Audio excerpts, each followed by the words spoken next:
Au Sénégal, le football se vit à fond. Mais ici à Castor 4 Bâtiments, c'est avant tout une histoire de famille, de rassemblement. Man maay Makhtar Diakhaté, délégué de quartier de Castor Nord. Daouda Tamsir Bokoum, dama yàgg ci xale yi yàgg formé donc yàgg ci football bi. Je suis passé à la Jeanne d'Arc, j'ai fait 40 ans.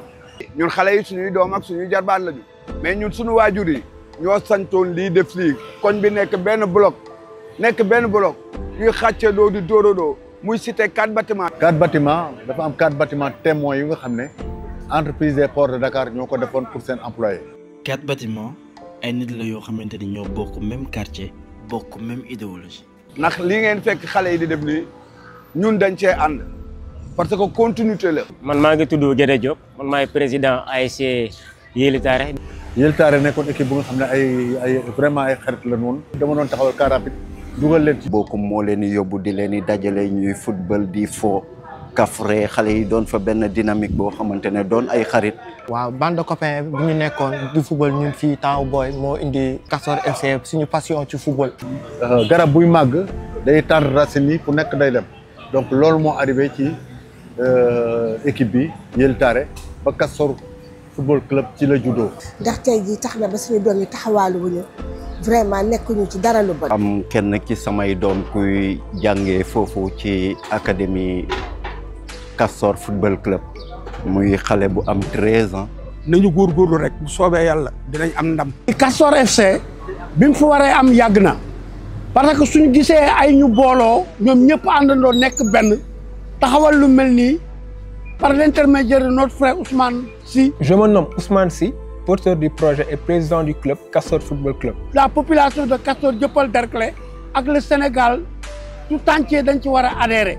Depuis temps booy dañoo bëggoon football ba doon si yaakaar carrière professionnelle. juddoo fi yaroo fi màggee fi.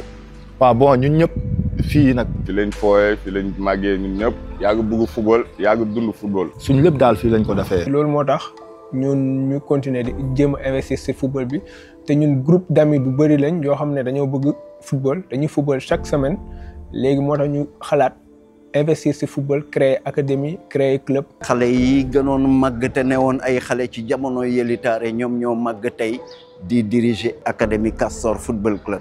en tant que chef de quartier cité des eaux turu gox bi di représenter cité bi nga xam ne en tant que délégué de quartier di si am mbégte nag FC Castor bi initiative bi ngeen si jël vraiment am nañ ci mbégte am nañ ci contentement. ñu ngi ñaan yàlla nag affaire yi gën a jëm kanam gën a yaatu incha allah. donc Castor FC football la ñuy wax mais ñun éducation la ñu jiital. Exactement. Quand on parle d'éducation, on ne peut pas exclure l'école. La majeure partie des élèves de l'académie sont de bons élèves, ils ont un bon niveau. Et oui, pour rester dans l'académie Castor FC, il faut aussi être performant à l'école. C'est très important. Bonjour, je me nomme Moussa Koli. J'habite à 4 bâtiments, en face de Cité des Eaux. Dans ma fait une sélection, je centre. J'ai fait 2 ans dans le centre. Je suis football. Comme à l'école, dans l'académie aussi, on note une très bonne structuration. Papis Ndongo, membre de l'administration, je suis le coordinateur. Mon rôle consiste à la gestion des relations avec les parents, gestion et traitement des informations et la collecte des données statistiques footballistiques en relation avec les coachs qui sont ici. J'occupe un poste central au niveau de l'académie, ce qui veut dire que j'ai l'obligation de maîtriser tous les paramètres qui concernent un académicien. maa ngi tudd El Hadj Massoudi Diop. maa yor jàngu xale yi fii maa responsable fii ci biir académie bi ak coach adjoint en même temps. maa responsable cadre bi maa géré seen jàng ak seen planning. en même temps man maay coach adjoint U13. à noter dans la semaine am nañ 3 jours d'entraînement ak 12 jours de repos. bi may nekk jour membre fondateur dañu may doon seetaan si ba tey nii ñu jël moom mooy liggéey ñoom ensemble. Je me surnomme Moussa Ba, alias Moussa Kalam. Je fais partie des membres fondateurs de l'académie Castor Football Club. Je gère lépp li nga xamante ni mooy licence pour xale yi mën a participer ci compétition nationale yi am yëpp. li ci ëpp ni ñuy recruter mooy dañuy xool talent ba pare xoolaale ki nga xamante ne am na document administratif bi nga xamante ni catégorie bi nga xam ne jël nañ ko ci bu ñëwee mën ci compétir moom la ñuy jël. ba pare li ci ëpp bu ñuy def recrutement boobu dañuy dem xoole ñi nga xamante ne bokkuñu CFC Castor Football Club jëli leen ailleurs du ñu xam ñi nga xam ne ñooy def test yi ñu def ko normal ñu jël les hommes qu'il faut bu ñu leen jëlee ba pare tout ce qui est scolarité seen dëkkuwaay seen nekkin ni ñu leen di saytoo ñu nekk dans de très bonnes conditions lépp Castor Football Club moo koy jël. L'administration est chapeautée par une directrice administrative. La comptabilité, la communication et le juridique sont externalisés. Les relations extérieures sont gérées depuis la France par Mohamed Samb. Castor FC est un projet intéressant. Actuellement, nous formons une cinquantaine de pépites âgées de 11 ans à 17 ans. Je suis Adama Sarr, catégorie I13. Je suis Ibrahima Ndiaye, je suis depuis Daw, catégorie I17. Man la Saleh, man la Abou, ay Zimone. Je suis Demba Meng, catégorie I15. Nous avons vu l'évolution baax si ñun bañ nekk ci centre bi ba léegi. waaw ñi ngi jàng normal aussi ñi ngi entraîné normal. ñi ngi lekk bu baax di tëdd heure di yeewu heure tamit. ñun ñu ngi leen di bëgg offrir loo xam ne ñun amuñu ko woon bu ñu nekkee xale pour ñu réussir dimbali seen parents dimbali Sénégal développer dëkk bi. waaw c'est vrai que centre bi am na rigueur waaw man si man loolu moo gën. ñu ñuy surveiller ñu ñuy def lépp. évidemment vu que ay xale lañ c'est très normal ñu leen di surveiller am na yenn heure yoo xamante ni sax dañuy nangu seen téléphone yi. man la Vieux Dieng maa géré logement bi lu si mel ni traiteurs yi transport bi femme de ménage yi ak matériel yi ak textile bi. Au sein de l'académie, on a des cadres, des personnes très expérimentées qui s'y connaissent dans le milieu du sport. Alors, moi c'est Adama Kane, je suis le directeur technique de l'Académie Castor FC et je suis là depuis le mois de juillet. Donc cette fonction-là qui m'a été, comment dirais-je, proposée par le président Ousmane Sy me va droit au cœur. Alors depuis que je suis là, j'ai essayé de confectionner, si je peux me permettre cette expression, d'amener des gens qui sont expérimentés comme le coach Faye, le coach Omar Fall qui est ici présent.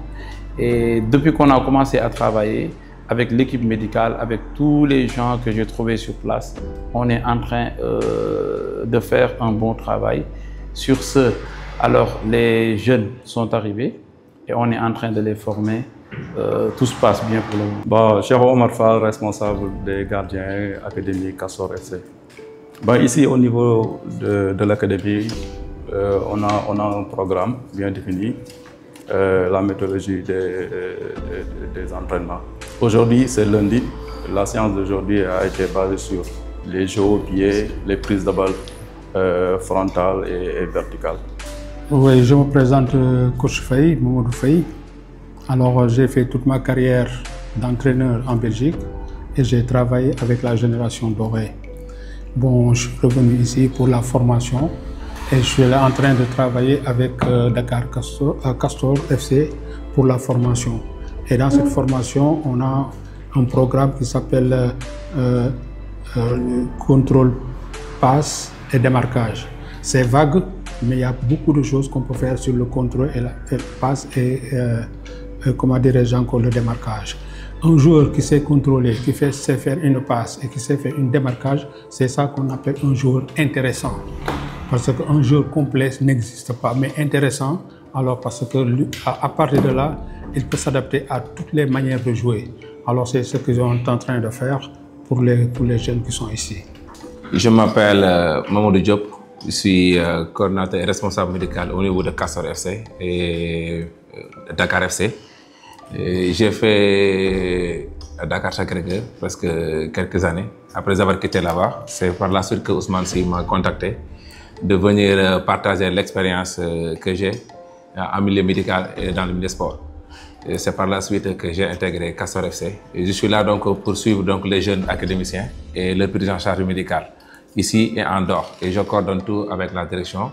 Et chaque fin de semaine aussi, on a des rapports qu'on envoie au niveau de l'administration. Ils ont des réunions avec la direction. Ils vont donc savoir quoi qu'il arrive et ce qu'on a fait avec les jeunes. Et par la suite, on est là pour suivre donc leur base nutritionnelle et en même temps donc continuer un peu à les former sur la présence, sur le médical. L'académie est actuellement à Zagbao, mais dans quelques années, on a l'ambition d'aller rejoindre notre site qui est à Guéréo. Nous avons l'ambition de bâtir un complexe multisport pour accueillir notre académie dans 5 ans sur une surface de 5 hectares qui se trouve actuellement à Guéréo. Avec un stade, un terrain d'entraînement, un terrain multisport, une piscine olympique et des logements.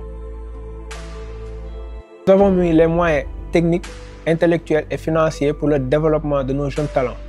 Et notre volonté est de contribuer au développement du football sénégalais. Ce projet ambitieux et super intéressant qui contribuera certainement à l'essor du football sénégalais mérite d'être soutenu et accompagné. En avant, Castor Football Club.